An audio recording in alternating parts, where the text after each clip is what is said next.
Thank you very much, Madam Chair. And many has been said this morning about the case of the violent extremism, the experience of different parts of the continent.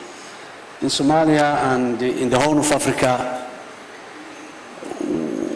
this phenomena shares a lot of things. Professor Soya now talks about the state and the role of the state and how important it is a functioning state institutions with robust legitimacy and acceptance of the people. But in a failed state, this is broken. Institutions are broken. The legitimacy is not there anymore. People trust level has been affected. And the society disintegrates. In a nation where the society is living harmoniously together, when this thing happens, they are sifted out and everybody goes back to his traditional place. So the sharing of common purpose of living together is not there anymore once this thing happens. So in the case of Somalia and in the Horn of Africa, when, as the madam said, when you heard about Somalia, you heard so many difficult adjectives associated with it. Why? Because there are so many reasons that are unique for Somalia, and there are reasons and aspects that Somalia shares with the rest of the affected parts of the continent. Somalia, we have 3 neighboring countries: Kenya, Ethiopia, Djibouti. And all these 3 countries, there is a very considerable minorities living, Somalis living in those countries. The second largest province in the Republic of Kenya is inhabited by Somalis. One of the 9 federal member states of the Federal Democratic Republic of Ethiopia is a Somali ethnic group. The majority of the population in the Republic of Djibouti are Somalis. And then the way of life of the Somalis is nomadic. They move constantly from one place to another. The border it doesn't exist for them. They move across the border here and there. So easily you can understand how this movement facilitates that. That's number one. Number two, Somalia, the state collapse in Somalia is almost 40 years now, 4 decades. But the significant part of it has happened in the 1990, when the Somali state completely failed. In a failed state, sometimes it's easy to fix the failed state, come out of the failed state, come out of the civil war even. It took 10 years Somalia to end the civil war until 1991 until 2000. The first transitional government established in 2000, and then successive transitional governments, one after the other, goes on until 2012. Then Somalia ended the civil war, Somalia ended the transition, Somalia ended the failed state, but remained a fragile state. And one of the most difficult elements is addressing the challenges of a fragile state rather than failed state.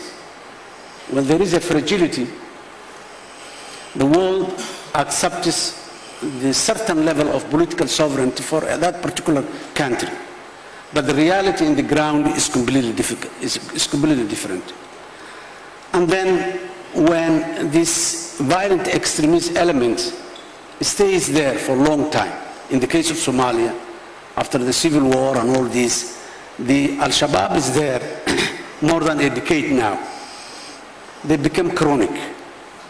And when the state cannot reach in the peripheries where they stay there, these extremist elements, they are ideology basic. Ideologies have no borders. Ideology have no citizenship. So it's very fluid, moving around. And a society subjected to that extremism indoctrination for a decade or even more, where there was no state institutions, where there is no relationship between a functioning state and the community is there, they are living their traditional way, and the vacuum of the state is filled by these extremist elements. So this is the challenge in Somalia is a bit more difficult than in many other places, although we have certain commonalities. This prolonged with all these qualities and the characteristics of a failed state, fragile state, post-conflict situation where there is a lot of grievances, a lot of mistrust within the society, a lot of, say, economic hardship, humanitarian disaster. All these put together makes the situation in Somalia a bit more difficult, but even then, since the transitional governments and the subsequent non-transitional governments, a lot of effort has been in support and in collaboration with the regional body like IGAD, and very strong support from the African Union. Somalia has established a governance system. The state has expanded throughout Somalia, where there was no state at all for almost more than 2 decades. Now there is a state institutions in place. Somalia has adopted the federal system. Federal member states are established, but these institutions or these administrative governance structures are still weak. They lack capacity, they lack resources, but it's still there. So there are a lot of improvements made with the help of the African Union forces in the ground.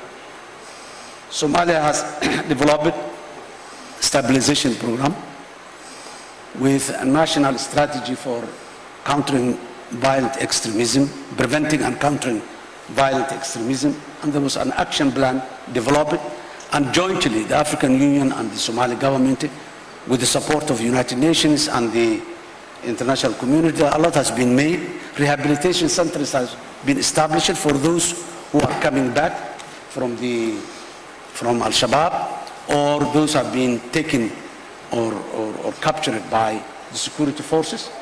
They have been given opportunity for rehabilitation centers in Somalia. But still we have the common challenges that have been mentioned all the day: youth unemployment. As usually we share with Africa, the majority of the population in Somalia, almost 70% of the population is less than 30 years, or less than 35 years old. And the unemployment, everybody can imagine. So this is the breeding ground of all these difficult or evil forces that can attract these young people. There is a unique case study that has been made by local youth groups where they followed up with one family when the state collapse took place in 1990. That family went back to their original place: a father and a mother and 3 sons. The eldest son by that time, when in 1990, was 6 years old. Another one 4 years, another one 3 years old. So they went back there. After 2 decades, in a remote village, and the eldest son has married, he got kids, he has no job, he has no place to go. So someone came to him and said, "Oh, you have a problem, you cannot help your family. Come and join us. We go to the sea, we snatch a ship, we ask a ransom, and the next day you have $100,000 in this small hut." He went there, he lost in the sea, and he was captured by the international naval forces in the sea. The second one, and he disappeared, he didn't come back. Then the second one, Shabaab came to him and said, "Okay, lads, join us, we'll give you $100 a month so that you can support your family." He joined Al-Shabaab. Just for the bulk of the fighting force in Al-Shabaab, they are not there for ideological reasons. They are there for economic reasons because of the poverty. And very good number of other fighters in Shabaab They are not there for economic reason, they are not there for ideological reason, but they are there for certain grievances that they have. Because that is what Al-Shabaab uses. They go, you are a minority, you have been abused by this majority or big clans. We give you the opportunity to take your revenge against them, come and join us. They do so. The young people who cannot understand why these people do so. So there are several reasons, economic reason, grievances, that young people are joining to Al-Shabaab or joining to piracy or other forces. So with these all put together, still the challenge is still there. The Somali government is taking back control of the territories. We would have liked it, this is taking place very fast, but it's very slow, but it's going on. And then new challenges come. When you solve one challenge, new challenges emerge. With the federal system in place now, again, the challenge is the relationship between the center and the periphery. How are they coordination issue, how they work together, how they do together things when the center cannot support much in the periphery, when many international supporters, they don't go their support, they don't send their support through the center, but they support the peripheries directly. So the relevance of the center now again becomes a question. So these are some of the challenges that are existing. Other than that, Somalia is moving forward with really implementing this security architecture and this strategy for countering extremist violence, and the action plan working with the African Union mission in Somalia, and with African Union mission and the United Nations in Somalia. So these are some of the experiences that we had. The challenges are too many. For example, the neighboring countries, they are contributing a lot to stabilize Somalia. They send forces, they send diplomatics, they give diplomatic support to the Somali government. But even then, when the government in Somalia cannot protect its boundaries and cannot secure it, so the neighboring countries, with all the good intentions that they had to go to they had to establish some sort of buffer zone in their boundaries. This has, yes, for them, this issue of national security to do that. But for Somalia, this will not help the relationship between the center and the peripheries that I was talking now. There are certain peripheries that are more attached to the outside than the center or the central government. So it's again, the situation that does not support in strengthening the national institutions so that they can control and overtake the responsibility in the future. These are some of the challenges that are existing in Somalia, but other than that, I would like to underline that there is a very, very tangible progress taking place. Yes, it's slow, but it's there, and this is happening with the support of the African Union and the United Nations as well. I thank you. Thank you. Thank you very much, Your Excellency. His Excellency Hassan Sheikh Mohamud,